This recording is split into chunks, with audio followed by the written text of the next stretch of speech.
عطا فرمائی۔ تو میرے عزیز بھائیوں، ہمیں اللہ کا اس بات پہ شکر ادا کرنا چاہیے کہ اللہ رب العزت نے ہمیں بہت سے لوگوں پہ فضیلت عطا فرمائی۔ میرے عزیز بھائیوں، اسی طرح انسان جب تک اپنے اوپر دیکھتا رہے، اپنے سے اچھے لوگوں کو دیکھتا رہے، وہ ہمیشہ احساس کمتری کا شکار رہتا ہے۔ پیارے نبی جناب محمد الرسول اللہ صلی اللہ علیہ وسلم نے فرمایا، صحیح بخاری اور صحیح مسلم میں یہ روایت ہے، نبی کریم نے فرمایا، اذا نظر احدکم الی من فضل علیہ من المال والخلق، اگر تم کسی انسان کو دیکھو وہ مال میں تم سے افضل ہے یا خوبصورت تم سے زیادہ ہے، تو فَلْيَنْظُرْ إِلَىٰ مَنْ هُوَ أَسْفَلَ مِنْهُ، پھر اپنے سے نیچے انسان کو دیکھو کہ اللہ نے کتنے لوگوں سے تمہیں افضل بنایا ہے۔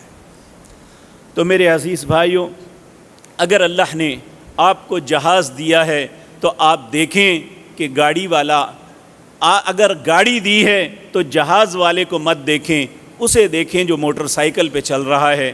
اگر موٹر سائیکل دی ہے تو گاڑی کو دیکھ کے حسرت نہ کریں، بلکہ اس سائیکل والے کو دیکھیں جو پیڈل مارتا ہوا بڑی مشقت کے ساتھ اپنے سفر کو کر رہا ہے۔ اگر انسان سائیکل پہ ہے تو وہ پیدل والے کو دیکھے کہ اسے اللہ نے یہ نعمت بھی نہیں عطا کی۔ تو اگر ہم اپنے سے نیچے دیکھیں گے تو اللہ کا شکر ادا کریں گے، جب ہم اپنے سے اوپر دیکھیں گے تو احساس کمتری کا شکار ہوں گے۔ ہمیں اپنے سے اوپر نہیں، ان لوگوں کو دیکھنا چاہیے جن سے اللہ نے ہمیں افضل بنایا ہے، اور اس وقت اس نعمت پہ اللہ کا شکر ادا کرنا چاہیے۔ آج میں اسی لیے آپ کے سامنے یہ گزارشات کر رہا ہوں۔ ایک نصیحت میرے ان بھائیوں کے لیے ہے، ایک میرے اور آپ کے لیے ہے۔ ان کے لیے یہ ہے کہ اس مصیبت پہ صبر کریں۔ اللہ ان مع العسر یسرا، اللہ نے ہر مصیبت، ہر تنگی کے بعد آسانی کا رستہ رکھا ہے۔ اگر ہم صبر کریں گے، اللہ ہمارے لیے دنیا میں بھی آسانی کرے گا، آخرت میں اس کا اجر عظیم عطا فرمائے گا۔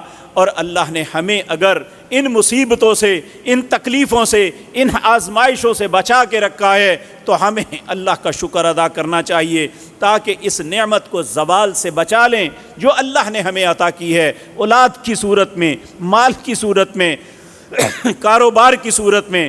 اللہ رحیم و کریم آپ سب کے گھروں کو خوشحالی سے بھر دے، اللہ ہر مصیبت کو ٹال دے۔ اللہ ہر مسلمان، خصوصاً ہمارے اس ملک کے مشرق و مغرب، شمال و جنوب میں جتنے ہمارے بہن بھائی کسی مصیبت میں مبتلا ہیں، تو اللہ انہیں مصیبتوں سے نکال دے۔ اللہ نے جنہیں انعامات سے نوازا ہے، اللہ ان سب کو شکر کی توفیق عطا فرما دے۔ اللہ رحیم و کریم ہم سب پہ رحم فرمائے، ہم ایک دوسرے کے خیر خواہ بن جائیں۔ دیکھیں میرے عزیز بھائیوں، اس کائنات میں رسول اللہ سے بہتر ذات نہ کوئی آئی ہے نہ کوئی آ سکتی ہے۔ ایک رات سیدہ عائشہ نے نبی کریم صلی اللہ علیہ وسلم کو دیکھا کہ آپ رو رو کے، آپ کی داڑھی مبارک تر ہے، آپ کے قدم مبارک قیام کر کر کے سوج چکے ہیں۔ سیدہ عائشہ رضی اللہ تعالی عنہا نے آپ سے کہا، یا رسول اللہ میں ایک بات آپ سے عرض کرنی چاہتے ہیں۔ آپ نے فرمایا، عائشہ کیا بات کرنی ہے؟ کہا مجھے یہ بتائیں، اللہ نے آپ پہ جہنم کی آگ کو حرام کیا ہوا ہے؟ آپ نے فرمایا بالکل۔ کیا جنت میں داخلہ سب سے پہلے آپ کا ہوگا؟ آپ نے فرمایا بالکل۔ تو کہا اگر یہ سب کچھ ٹھیک ہے تو پھر آپ اتنا یہ آوزاریاں کیوں کرتے ہیں؟ تو نبی کریم نے پتہ کیا جواب دیا تھا؟ کہا یا عائشہ اولا اکون عبدا شکورا، جس اللہ نے مجھ پہ اتنے احسان کیے ہیں میں اس کا شکر ادا نہ کروں؟ تو میرے بھائیو، ہم پہ جس اللہ نے جتنے احسان کیے ہیں اتنا ہمیں اللہ کا شکر ادا کرنا چاہیے۔ تو آج کی مجلس میں میرے اور آپ کے لیے نصیحت، میرے اور آپ کے لیے سبق یہ ہے کہ اگر اللہ نے نعمتوں سے نوازا ہے تو یہ بھی ہماری آزمائش ہے۔ ہم سے اللہ تقاضا کرتے ہیں کہ ہم اپنے رب کا شکر ادا کریں ان نعمتوں پہ۔ اگر خدا نخواستہ کوئی آزمائش ہے تو اس پہ صبر کریں۔ اللہ رب العزت نے ہمیں اس طریقے سے آزمایا ہے، اگر صبر کریں گے دنیا اور آخرت کی بلائی ہمارا مقدر بنے گی۔